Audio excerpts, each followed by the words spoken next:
It's England. It's early November, it's raining outside and it's blooming freezing. Welcome back everyone to the Blackfoot Book Club. Batman Begins is my favourite of Christopher Nolan's trilogy of Batman films. However, I'm only going to read one of the three, and so this is The Dark Knight. I hope you enjoy it, and I hope I give a semblance of justice to my own written word. Introduce a little anarchy. Upset the established order and everything becomes chaos. I'm an agent of chaos. Vastly different from Batman Begins, The Dark Knight immediately opens with sweeping camera shots of a cleaner, more affluent Gotham City, and you're immediately struck by the crystal clear cinematography from returning director of photography, Wally Pfister. This quickly cuts into the first of two completely different bank heists, and our first introduction to the Joker.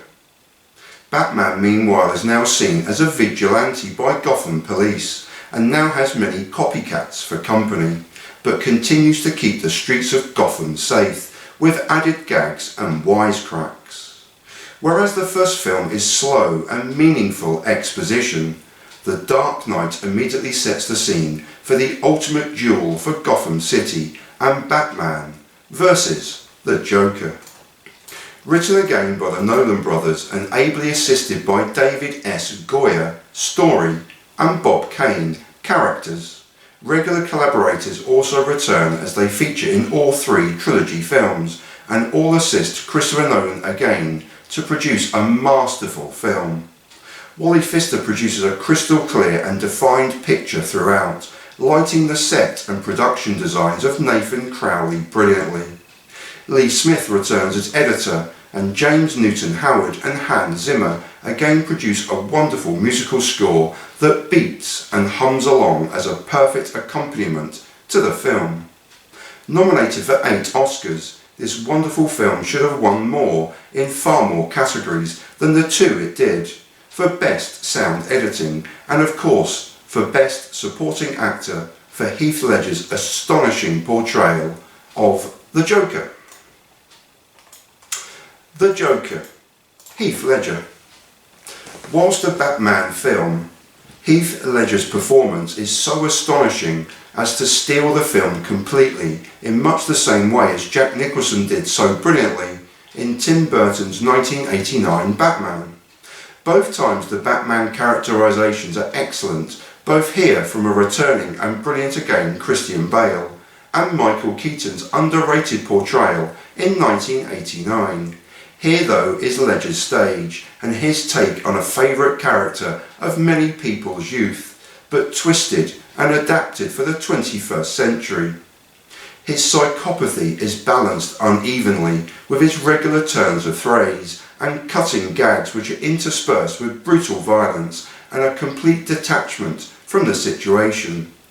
The drivers for his psychopathy are immediately evident, yet as the film and performance progresses, these can be disregarded as the Joker wants one thing and one thing only. Batman takes second billing to a phenomenal tour de force performance from Heath Ledger, which is astonishing, and his portrayal without equal.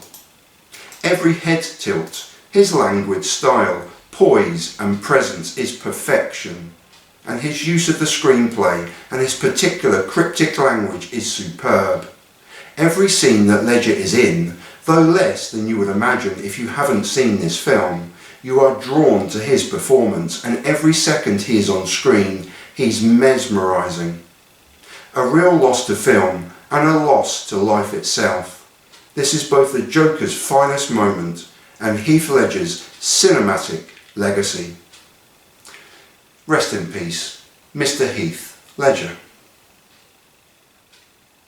Returning from the first film are Batman stalwarts Alfred, Michael Caine, Rachel, now played by Maggie Gyllenhaal, and Lucius, Morgan Freeman.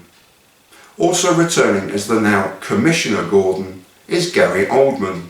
Scarecrow, the alter ego of Dr. Crane, is played again and excellently as ever by Cillian Murphy, and a key new addition and fanboy favourite Harvey Dent, Aaron Eckhart. based on a simple premise of Batman assisting Gotham police tackling the mob and mafia, and with the Joker offering to help his fellow villains by killing a host of Gotham politicians with the ultimate aim of reaching new District Attorney Harvey Dent and ultimately Batman. The haunting, violin-led musical score is again used to great effect, often bridging cuts between scenes, and the set pieces and chases are of typical Batman stock.